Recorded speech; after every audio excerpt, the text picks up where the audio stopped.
السلام علیکم ورحمۃ اللہ وبرکاتہ۔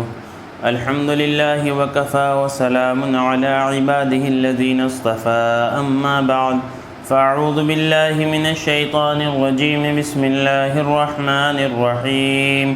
یا ایہا الذین آمنوا لا يسخر قوم من قوم عسى ان یکونوا خیرا منہم ولا نساء من نساء عسى أن يكن خيرا منهن ولا تلمزوا أنفسكم ولا تنابزوا بالألقاب بئس الاسم الفسوق بعد الإيمان ومن لم يتب فأولئك هم الظالمون۔ صدق اللہ العظیم۔ معزز سامعین، اللہ تبارک و تعالی اس آیت میں تمسخر، مذاق اڑانے سے منع فرماتے ہیں، مردوں کو بھی اور عورتوں کو بھی، کہ وہ آپس میں ایک دوسرے کا تمسخر، مذاق نہ اڑائیں، ایک دوسرے کو طعنہ نہ دیں، برے القاب سے ایک دوسرے کو نہ پکاریں۔ تمسخر کرنے کی اصل وجہ جو ہوتی ہے وہ یہ ہوتی ہے کہ آدمی اپنے آپ کو دوسرے سے بہتر سمجھتا ہے اور سامنے والے کو حقیر سمجھتا ہے۔ اللہ کی نبی صلی اللہ علیہ وسلم نے فرمایا کہ کسی آدمی کے برا ہونے کے لیے اتنا کافی ہے کہ وہ اپنے مسلمان بھائی کو حقیر سمجھے۔ اور حقیر آدمی کب سمجھتا ہے؟ جب اپنے کو بہتر سمجھتا ہے، اور اپنے کو بہتر سمجھنا اور دوسرے کو حقیر سمجھنا یہ تکبر کی نشانی ہے۔ اور تکبر کے بارے میں یہ ہے کہ جس کے دل میں رائی کے دانے کے برابر بھی تکبر ہوگا تو وہ جہنم میں جائے گا۔ تکبر کو اللہ پاک پسند نہیں فرماتے۔ شیطان کیسے بنا؟ وہ تو بہت عبادت گزار تھا، عبادت کرنے والا تھا، لیکن شیطان کیسے بنا؟ سب سے پہلے اس نے انکار کیا۔ اللہ نے کہا سجدہ کرو، اس نے انکار کر دیا۔ تو ایک تو اللہ کے حکم کا اس نے انکار کیا، پھر اس نے اپنے آپ کو بہتر سمجھا۔ یہ اس کی دوسری غلطی ہے۔ حالانکہ کون بہتر ہے اس کا فیصلہ کوئی نہیں کر سکتا۔ فلا تزکوا انفسکم هو اعلم بمن اتقى، کون کتنا پاکیزہ ہے سوائے اللہ کے کسی کو نہیں معلوم۔ تو یہ ڈیسائیڈ کرنے کا اختیار کسی کے پاس نہیں ہے کہ میں بہتر ہوں اور وہ حقیر ہے۔ اس کو کوئی ڈیسائیڈ نہیں کر سکتا، یہ تو اللہ ہی ڈیسائیڈ کریں گے۔ اس لیے کہ انجام بن گیا تو سب بن گیا، اور انجام بگڑ گیا تو سب بگڑ گیا۔ ایک آدمی ساری زندگی تہجد گزار رہا لیکن مرتے وقت کلمہ نصیب نہیں ہوا تو اس سے زیادہ نقصان میں کوئی نہیں ہے، اور ایک آدمی ساری زندگی شرابی کبابی گناہگار رہا لیکن مرتے وقت کلمہ نصیب ہو گیا اور ایمان پر اس کی موت ہوئی تو اس سے بہتر کوئی نہیں ہے۔ تو کسی کو یہ ڈیسائیڈ کرنے کا اختیار نہیں ہے کہ میں بہتر ہوں، وہ حقیر ہے۔ تو شیطان نے یہ دوسرا کام کیا کہ اس نے اپنے آپ کو بہتر سمجھا۔ اور تیسری بات، بہتر سمجھنے کا کرائیٹیریا بھی اسی نے ڈیسائیڈ کر لیا کہ میں کیوں بہتر ہوں۔ اپنے آپ سے ڈیسائیڈ کرا، اور کیا ڈیسائیڈ کرا؟ کہ میں آگ سے بنا ہوں اور وہ مٹی سے بنا ہے، لہٰذا آگ مٹی سے بہتر ہے تو میں جو ہے آدم سے بہتر ہوں۔ تو یہ کرائیٹیریا بھی ڈیسائیڈ کرنے کا کسی کو اختیار نہیں ہے کہ بیٹر ہونے کا کرائیٹیریا کیا ہے۔ میری گاڑی اچھی اس لیے میں بہتر ہوں، میرا مکان اچھا اس لیے میں بہتر ہوں، میں زیادہ خوبصورت اس لیے میں بہتر ہوں، میں زیادہ دیندار اس لیے میں بہتر ہوں۔ کرائیٹیریا آدمی ڈیسائیڈ ہی نہیں کر سکتا۔ اللہ پاک نے کرائیٹیریا ڈیسائیڈ کر چکے ہیں، اور کیا فرمایا؟ ان اکرمکم عند اللہ اتقاکم، کہ تم میں سب سے بہتر وہ ہے جس میں سب سے زیادہ تقویٰ ہو، جو سب سے زیادہ اللہ سے ڈرنے والا ہو، جس کی سب سے زیادہ پرہیزگاری والی زندگی ہو۔ تو یہ دنیا کی چیزوں سے کوئی بیٹر نہیں ہو سکتا۔ کتے کو محل میں رکھو تو بھی کتا ہے، کتے کو مرسیڈیز میں بٹھاؤ تو بھی کتا ہے، اور کتے کو ہوائی جہاز میں لے جاؤ تو بھی کتا ہے۔ چیزوں کے بدلنے سے، سواریوں کے بدلنے سے، مکانوں کے بدلنے سے کتا بہتر نہیں ہو جاتا، وہ کتا ہی رہے گا۔ تو یہ ساری چیزیں کرائیٹیریا نہیں ہے کہ کون بہتر ہے۔ تو شیطان نے یہ کام کرے، ایک تو اس نے انکار کر دیا، دوسرا کام یہ کرا کہ اپنے آپ سے ڈیسائیڈ کر لیا میں بہتر ہوں، اور تیسرا کام اس نے یہ کیا کہ اس کا کرائیٹیریا بھی خود ڈیسائیڈ کر لیا کہ بھائی میں بہتر اس لیے ہوں کہ میں آگ سے بنا ہوں اور آدم مٹی سے بنے ہیں، جس کی وجہ سے اس کے اندر تکبر آیا۔ یہ سارے کام آج ہم بھی کر رہے ہیں، یہ ساری چیزیں ہم بھی کر رہے ہیں، اپنے آپ کو بہتر سمجھنے کا کرائیٹیریا ہم خود ڈیسائیڈ کر لے رہے ہیں اور اپنے آپ کو ہم بہتر سمجھ رہے ہیں۔ اور بہت معذرت کے ساتھ میں کہوں گا کہ یہ بات صرف گناہ گاروں میں یا دنیا داروں میں نہیں ہے، یہ بات دینداروں کے اندر بھی موجود ہے۔ جو اپنے آپ کو دیندار کہلاتے ہیں وہ بھی یہ کام کر رہے ہیں کہ میں تو نماز پڑھتا ہوں وہ نماز نہیں پڑھتا، میں تو روزہ رکھتا ہوں وہ روزہ نہیں رکھتا، میں تو دین کا بڑا کام کر رہا ہوں وہ چھوٹا کام کر رہا ہے، میں تو پردہ کرتی ہوں وہ تو پردہ بھی نہیں کرتی۔ یاد رکھیے بے پردہ جتنا بڑا گناہ ہے اس سے بڑا گناہ کسی بے پردہ کو حقارت کی نگاہ سے دیکھنا ہے۔ نماز چھوڑنا جیسے گناہ ہے اس سے بڑا گناہ کسی بے نمازی کو حقارت کی نگاہ سے دیکھنا ہے، اس لیے کہ انجام کے اعتبار سے ہم کو نہیں معلوم ہے کہ کس کا انجام کیا ہونے والا ہے، تو اسی لیے ہم کسی کو بھی بہتر یا کسی کو بھی حقیر نہیں کہہ سکتے، کسی کو حقیر نہیں سمجھ سکتے، اس لیے کہ اللہ بہتر جانتے ہیں کہ اس کا انجام کیا ہونے والا ہے۔ حضور پاک صلی اللہ علیہ وسلم کے سامنے سے آپ بیٹھے ہیں اور صحابہ بیٹھے ہیں، دو شخصوں کا گزر ہوا۔ اللہ کے نبی صلی اللہ علیہ وسلم نے پوچھا کہ یہ جو شخص جا رہا ہے اس کے بارے میں تمہاری کیا رائے ہے؟ تو لوگوں نے کہا کہ اچھا آدمی ہے، شریف آدمی ہے، اگر جو ہے کہیں رشتہ بھیجے تو اس کو رشتے کو قبول کیا جائے گا۔ اور پھر دوسرا ایک اور آدمی گزرا تو اس کے بارے میں پوچھا اللہ کے نبی صلی اللہ علیہ وسلم نے کہ اس کے بارے میں تمہاری کیا رائے ہے؟ تو لوگوں نے کہا کہ بھائی ایک دم فقیر خستہ حال ایسا آدمی ہے کہ کسی سے بات کرے تو کوئی بات نہ کرے، کہیں رشتہ بھیجے تو کوئی قبول نہ کرے۔ اللہ کے نبی صلی اللہ علیہ وسلم نے فرمایا کہ اگر پہلے والے سے پوری دنیا بھر جائے تو بھی یہ دوسرا والا اس سے بہتر ہے۔ بنی اسرائیل میں ایک نیک آدمی تھا، اس کے اوپر بادل سایہ کیا ہوا ہے، وہ اللہ کی عبادت میں مشغول ہے۔ ایک معمولی سا آدمی جا کے وہاں پر پاس سے گزرا اور اس کے پاس بیٹھ گیا۔ اب یہ بیٹھا تو انہوں تھوڑا سا اپنے آپ کو سنبھالے، ایسا کرے جیسے ایک حقارت ٹائپ کی رہتی نا، بھائی میں کہاں اللہ والا تم کہاں، اس طرح سنبھالے۔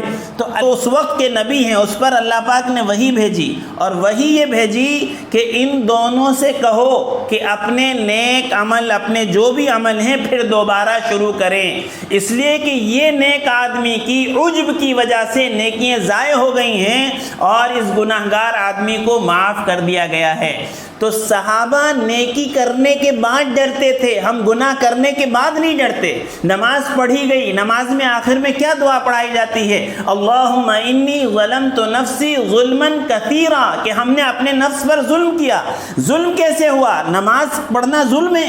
نہیں، اللہ نے کرم فرمایا، فضل فرمایا، باوجود ساری گندگیوں کے ہمیں اپنے ماتھے کو اپنے سامنے جھکانے کی توفیق عطا فرمائی، لیکن ہم ایسے نکمے اور ناکارہ نکلے کہ جس طرح اللہ کی عبادت کا حق تھا وہ ہم سے حق ادا نہیں ہوا، اس لیے ہم نے اپنے نفس کے اوپر ظلم کیا۔ تو ہمیں یہ تعلیم دی گئی ہے کہ نیکی کے بعد استغفار کرو، نیکی کے بعد ڈرو، کوئی خیر، کوئی بھلائی، کوئی خوبی، کوئی نیکی وجود میں آ جائے اس کو اپنے نفس کی طرف منسوب نہیں کرنا، بلکہ یہ سمجھنا یہ میرے اللہ کا کرم ہے، اس کی توفیق سے ہوا ہے، میری طلب بھی اسی کے کرم کا صدقہ ہے۔ قدم اٹھتے نہیں، اٹھائے جاتے ہیں۔ تو اس لیے ضرورت اس بات کی ہے کہ ہم کسی کو بھی حقیر نہ سمجھیں۔ یاد رکھیے کسی کو حقیر سمجھنا اپنے ایمان کے ضائع ہونے کا سبب ہو سکتا ہے، کسی کو حقیر سمجھنا اپنے ایمان کے سلب ہونے کا سبب ہو سکتا ہے۔ نہ ہم اس کو ڈیسائیڈ کر سکتے ہیں کون بہتر ہے، اور نہ ہم اس کو ڈیسائیڈ کر سکتے ہیں کہ اچھے کپڑے، اچھے مکان، اچھی گاڑی، خالی اتنا ہو گیا تو ہم بہتر ہو جائیں گے، اس کو بھی ڈیسائیڈ نہیں کر سکتے۔ اللہ کی ذات وہ ہے جو ڈیسائیڈ کر سکتی ہے کہ کون بہتر ہے اور کون بہتر نہیں ہے، اور اس کا خبر، اس کا پتہ دنیا میں نہیں چلے گا، اس کا پتہ تو جب آدمی اس دنیا سے چلا جائے گا اس وقت پتہ چلے گا کہ ہم گدھے پر سوار تھے یا گھوڑے پر سوار تھے، ہم اپنے آپ کو بڑا اچھا سمجھتے رہے۔ یاد رکھیے نیکی کے بعد عجب نیکیوں کو ضائع کر دیتا ہے، اور گناہوں کے بعد ندامت اللہ اللہ کی رحمت کو متوجہ کر دیتی ہے۔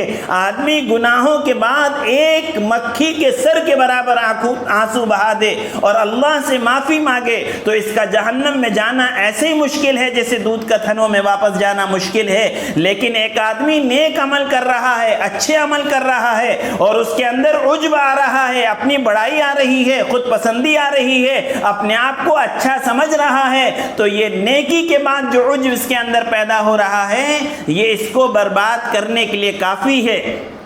ایک واقعہ آپ کو سنا دینا ضروری سمجھتا ہوں۔ حضرت شیخ ابو عبداللہ اندلسی رحمۃ اللہ علیہ ایک بہت بڑے اللہ والے گزرے ہیں، اکابر اولیاء میں ان کا شمار ہے اور ہزاروں خانقاہیں ان کے دم سے آباد اور ہزاروں مرید ان کے تھے۔ ایک مرتبہ آپ نے سفر کا ارادہ کیا، اب سفر کے لیے تشریف لے گئے تو ہزاروں مشائخ آپ کے ساتھ ہیں، اس میں حضرت جنید بغدادی بھی ہیں، حضرت شبلی بھی ہیں۔ آپ کا گزر ایک عیسائیوں کی بستی پر ہوا، وہاں پر جو ہے نماز کا وقت تنگ ہو رہا تھا، بہت کم وقت بچا تھا نماز کا ختم ہونے اور بستی میں کہیں پانی نہ ملا، تو بستی سے باہر نکلے تو ایک کنواں تھا جہاں پر لڑکیاں پانی بھر رہی تھیں۔ حضرت کی نگاہ ایک لڑکی پر پڑی۔ حضرت شبلی رحمۃ اللہ علیہ فرماتے ہیں کہ اس کے بعد سے حضرت ایک جگہ بیٹھ گئے، نہ کسی کو دیکھتے تھے، نہ کسی سے بات کرتے تھے، نہ سر اوپر اٹھاتے تھے، اور 3 دن کامل ایسے گزر گئے کہ وہ کسی سے بات کرنے کو تیار نہیں۔ حضرت شبلی کہتے ہیں کہ ہم سب پریشان حال ہو گئے کہ ہمارے شیخ ہم سب ان کے مرید کہ حضرت کے اوپر یہ کیا ہو گیا۔ تو 3 دن بعد حضرت شبلی کہتے ہیں میں نے ہمت کی اور ہمت کر کے ان سے عرض کیا کہ یا شیخ، آپ کے ہزاروں مرید آپ کی اس حالت کی وجہ سے پریشان ہیں۔ شیخ نے ان لوگوں کی طرف متوجہ ہو کر کہا میرے عزیزوں، میں اپنی حالت تم سے کب تک چھپاؤں؟ پرسوں میں نے جس لڑکی کو دیکھا اس کی محبت مجھ پر اتنی غالب آ گئی کہ تمام اعضاء و جوارح پر اس کا تسلط ہو گیا، اب کسی طرح ممکن نہیں ہے کہ میں اس سرزمین کو چھوڑ دوں۔ حضرت شبلی نے کہا اللہ کے واسطے ایسا نہ کیجیے، ہم کو رسوا نہ کیجیے۔ تو شیخ نے فرمایا میرے عزیزوں، میرا تمہارا نصیب تقدیر خداوندی ہو چکی ہے اور مجھ سے ولایت کا لباس چھین لیا گیا ہے اور ہدایت کی علامت مجھ سے اٹھا لی گئی ہے۔ اور یہ کہہ کر رونا شروع کر دیا۔ شیخ بھی رو رہے ہیں اور مریدین بھی رو رہے ہیں۔ اب کیا کریں؟ اس واقعے کا مریدین پر بہت بڑا اثر، اور روتے روتے پھر شیخ کو چھوڑ کر یہ لوگ وہاں سے نکل لیے اور اپنے علاقے میں واپس آ گئے۔ اس کے بعد بغداد جب یہ لوگ واپس پہنچ گئے، وہاں پر یہ واقعہ سنایا، وہاں کے جو مرید تھے وہ سارے کے سارے پریشان ہو گئے، ان میں کوہرام مچ گیا، اور اسی طرح غم اور حسرت کے حالت میں ٹائم گزرتا گیا۔ اس کے بعد دھیرے دھیرے خانقاہیں بھی بند ہو گئیں اور سارے سلسلے ختم ہو گئے۔ 1 سال اسی حالت میں گزرا۔ اس کے بعد حضرت شبلی کہتے ہیں کہ ہم لوگوں نے ارادہ کیا کہ چلو چل کے دیکھتے ہیں، حضرت سے معلوم کرتے ہیں حضرت کے کیا حال ہیں۔ تو پھر دوبارہ سفر کیا اور اس گاؤں میں پہنچے۔ وہاں گاؤں میں پہنچ کر معلوم کیا کہ بھائی ایسا ایسا معاملہ تھا، ایک شیخ تھے، کیا ہوا؟ تو لوگوں نے بتایا کہ انہوں نے سردار کی بیٹی سے شادی کرنے کے لیے جو پروپوزل رکھا، اس پر سردار نے یہ شرط رکھی کہ تم کو خنزیر چرانا ہوں گے، وہ بھی پخانے میں۔ تو اب وہ جو ہیں شیخ وہ خنزیر چرا رہے ہیں فلاں جگہ جہاں ساری غلاظت پڑی ہوئی ہے۔ یہ سننا تھا کہ مریدین کا حال برا ہو گیا اور وہ دھیرے دھیرے اس جنگل میں پہنچے جہاں پر حضرت شیخ سور چرا رہے تھے۔ دیکھا تو سر پر نصارہ کی ٹوپی ہے، کمر میں زنار بنا ہوا ہے، اور وہ عصا جس پر آپ درس دیتے تھے، جس سے ٹیک لگا کر خطبہ دیتے تھے، جس پر ٹیک لگا کر حدیث کا سبق پڑھاتے تھے، اسی عصا پر ٹیک لگائے ہوئے خنزیروں کے سامنے کھڑے ہوئے ہیں۔ اب شیخ نے ان لوگوں کو اپنی طرف آتے ہوئے دیکھا تو سر جھکا لیا۔ حضرت شبلی کہتے ہیں کہ ہم پاس پہنچے اور جا کر سلام کیا۔ شیخ نے کسی قدر دبی ہوئی آواز میں ان لوگوں کو جواب دیا۔ حضرت شبلی نے کہا شیخ یہ تمہارا کیا حال ہے؟ تو شیخ نے کہا میرے بھائیوں، میرے اختیار میں نہیں ہیں، میرے مولا نے مجھے جیسا چاہا ویسا کر دیا۔ اس قدر معزز بنانے کے بعد اللہ نے جب چاہا مجھے اپنے دروازوں سے دور پھینک دیا۔ اب اس کی قضا کو کون ٹالنے والا ہے؟ اے عزیزوں، اللہ سے ڈرو، اللہ کے غضب سے ڈرو اور اپنے علم پر مغرور نہ ہو۔ اس کے بعد آسمان کی طرف نظر اٹھا کر کہا، اے میرے مولا، میرا گمان تو تیرے بارے میں ایسا نہ تھا کہ تو مجھ کو ذلیل اور خوار کر کے اپنے دروازے سے نکال دے گا۔ یہ کہہ کر خدا کے سامنے رونا شروع کیا۔ حضرت شبلی کہتے ہیں شیخ بھی رو رہے تھے اور ہم بھی رو رہے تھے، اور روتے روتے شیخ سے حضرت شبلی نے عرض کیا کہ شیخ، آپ تو حافظ قرآن تھے اور قرآن کی 7 قراتوں سے آپ کو قرآن پڑھنا آتا تھا، اب کوئی آیت آپ کو یاد ہے؟ تو شیخ نے کہا، اے عزیزو، مجھے قرآن میں 2 آیت کے سوا کچھ یاد نہیں۔ ایک تو یہ وَمَن يُحِنِ اللَّهُ فَمَا لَهُ مِن مُكْرِمٍ إِنَّ اللَّهَ يَفْعَلُ مَا يَشَاءُ، کہ جس کو اللہ ذلیل کرتا ہے اس کو کوئی عزت دینے والا نہیں ہے، بے شک اللہ جو چاہتا ہے وہ کرتا ہے۔ اور دوسری آیت یہ یاد ہے وَمَن يَتَبَدَّلِ الْكُفْرَ بِالْإِيمَانِ فَقَدْ ضَلَّ سَوَاءَ السَّبِيلِ، کہ جس نے ایمان کے بدلے میں کفر کو اختیار کر لیا تو یقیناً وہ سیدھے راستے سے گمراہ ہو گیا۔ حضرت شبلی نے کہا، شیخ آپ کو 30,000 حدیثیں یاد تھیں اور میں سند کے ساتھ یاد تھیں، اب اس میں سے کوئی یاد ہیں؟ تو شیخ نے کہا، ایک یاد ہے کہ جو شخص اپنا دین بدل ڈالے اس کو قتل کر دو۔ حضرت شبلی فرماتے ہیں ہم نے یہ حالت دیکھی تو شیخ کو وہیں چھوڑ کر پھر بغداد کا سفر شروع کیا۔ ابھی تھوڑی سی دور چلے تھے تو کیا دیکھتے ہیں کہ تھوڑے آگے ایک نہر ہے جس میں سے حضرت شیخ غسل کر کر باہر نکل کر آ رہے ہیں اور بآواز بلند کلمہ شہادت پڑھ رہے ہیں، تو ہماری خوشی کا ٹھکانہ نہ رہا۔ ہم نے شیخ سے پوچھا کہ حضرت یہ معاملہ کیا ہوا تھا، یہ سب کیا ہوا آخر، یہ کس طرح ہوا کہ اتنے بڑے مقام سے یہاں تک پہنچے؟ تو حضرت شیخ نے بڑی عجیب بات فرمایا جب میں بستی میں داخل ہوا تو میں نے بت خانوں کو دیکھا، گرجا گھروں کو دیکھا کہ لوگ جو ہے غیر اللہ کی عبادت کر رہے ہیں، پرستش کر رہے ہیں، تو میرے دل میں ایک بڑائی پیدا ہوئی کہ ہم تو مومن ہیں، ہم تو توحید پرست ہیں اور یہ بت پرست ہیں، اور یہ کمبخت کیسے جاہل ہیں اور احمق ہیں کہ اللہ کو چھوڑ کر دوسروں کی عبادت کر رہے ہیں۔ کہتے ہیں بس میرا یہ سوچنا تھا کہ اسی وقت غیب سے ایک آواز آئی، اور یہ آواز آئی کہ یہ ایمان اور توحید تمہارا کوئی ذاتی کمال نہیں ہے، یہ سب کچھ ہماری طرف سے ہے، اگر تم دیکھنا چاہتے ہو تو ہم تمہیں بتا دیتے ہیں۔ اور فرماتے ہیں بس اسی وقت مجھے احساس ہوا کہ ایک چڑیا اندر سے نکلی، وہ کچھ اور نہیں بلکہ میرا ایمان تھا۔ تو دیکھا معزز سامعین، کسی کی حقارت کی اجازت ہمیں نہیں ہے، اس لیے ہم سب کو چاہیے کہ ہم کسی کی حقارت اپنے دل میں نہ لائیں، چاہے دنیاوی اعتبار سے کوئی کم ہو، چاہے دینی اعتبار سے کوئی کم ہو، اللہ کی طرف سے فیصلہ ہوگا۔ فلا تزکوا انفسکم هو اعلم بمن اتقى، کون کتنا پاکیزہ ہے یہ اللہ کو معلوم ہے۔ اللہ کے پاس مکرم بننے کا راستہ تقوی ہے، جتنا تقوی اور پرہیزگاری کی زندگی ہوگی اتنا ہم بہتر ہوں گے۔ اور اصل مسئلہ موت کا ہے کہ ہماری موت کس حالت میں آتی ہے۔ اگر موت ایمان کی حالت میں آتی ہے تو پھر ہم بہتر ہے، اور اگر موت ایمان کی حالت میں نہیں آتی تو پھر یا لیتنی کنت ترابا، میدان محشر میں آدمی تمنا کرے گا کہ کاش مجھے جانور بنا دیا جاتا اور مجھے مٹی بنا دیا جاتا۔ اہل اللہ کے واقعات ہیں، صحابہ کے واقعات ہیں۔ عبداللہ ابن مسعود رضی اللہ تعالیٰ عنہ فرماتے ہیں کہ اگر میں کسی کتے کا تمسخر کروں تو مجھے یہ ڈر ہے کہ کہیں مجھے کتا نہ بنا دیا جائے۔ تو جب ایک کتے کے حقیر سمجھنے کی اجازت نہیں ہے تو پھر ایک انسان کو، ایک ایمان والے کو، ایک اللہ کے بندے کو حقارت کی نگاہ سے دیکھنے کی کیسے اجازت ہو سکتی ہے؟ گناہ سے نفرت ہونا چاہیے، گناہگار سے نفرت نہیں ہونا چاہیے، بیماری سے نفرت ہونا چاہیے، بیمار سے نفرت نہیں ہونا چاہیے۔ ایک قرآن کا پارا، ایک قرآن کا پیج اگر نالی میں پڑا ہو تو آدمی اس کا ادب کرتا ہے، اس کو نکالتا ہے، اس کو سنبھال کے دھوتا ہے، اس کو اونچی جگہ رکھتا ہے۔ ایک ایمان والا جس کو اللہ نے ایمان دے رکھا ہے، وہ ایمان کی دولت اتنی قیمتی ہے کہ جب تک دنیا قائم ہے اس ایمان کی وجہ سے قائم ہے، وہ ایمان کا ہیرا اس کے پاس موجود ہے، اس لیے اس کو حقیر سمجھنے کی اجازت نہیں ہے۔ حضرت احمد کبیر رفائی ایک مرتبہ ایک پل پار کر رہے ہیں اور پل بالکل سکرا اتنا پتلا ہے اس میں سے ایک آدمی جا سکتا ہے، تو ان کے ذہن میں یہ بات آئی کہ ارے سامنے سے کتا آ رہا ہے، ادھر سے میں جا رہا ہوں، یہ تو کتا ہے، اگر نالے میں گر گیا تو کوئی فرق نہیں پڑے گا، اگر میں گر گیا تو میرے کپڑے خراب ہو جائیں گے۔ تو اللہ نے کتے کو گویائی عطا فرمائی اور کتے نے کہا کہ اے احمد کبیر رفائی، اگر تم گرے تو کپڑے گندے ہوں گے اور اگر میری حقارت تمہارے اندر آئی تو دل گندا ہو جائے گا۔ اس لیے معزز سامعین، ضرورت اس بات کی ہے کسی کو حقیر نہ سمجھا جائے، ہر ایک کو اپنے سے بہتر سمجھا جائے۔